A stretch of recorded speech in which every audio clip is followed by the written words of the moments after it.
When God takes something away from you, the Bible reminds us in James 1:17, every good and perfect gift is from above, coming down from the Father of the heavenly lights, who does not change like shifting shadows. This verse reassures us that all good things in our lives ultimately come from God. He is a loving Father who delights in blessing His children, not punishing them without purpose. When something is taken from us, a relationship, a job, an opportunity, or even a dream, it's easy to feel abandoned or question God's goodness. But we must remember, God is not careless with our lives. He does not take away just because He can. He removes, redirects, or delays according to His divine wisdom and loving plan.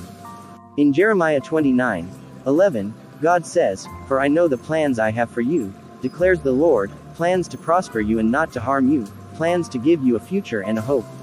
Even when we can't see the bigger picture, God is always working behind the scenes. Sometimes He removes what is good in our eyes to give us what is best in His plan. However, it's also important to understand that not everything that happens is automatically God's will. Jesus Himself made this clear when His disciples questioned Him. In John 9:3, when asked why a man was born blind, Jesus responded, "Neither this man nor his parents sinned, but this happened so that the works of God might be displayed in him." This shows us that not every loss, struggle, or tragedy is God's doing, but God can use every situation for His glory.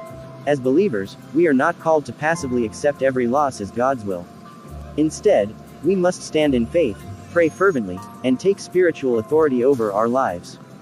Jesus gave us power over darkness, over sickness, and over anything that is not aligned with God's promises.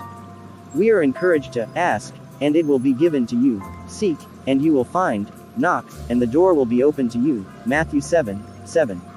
So when something is taken from you, don't just assume it's final. Take time to seek God. Ask Him for understanding. If it's a test, endure it in faith.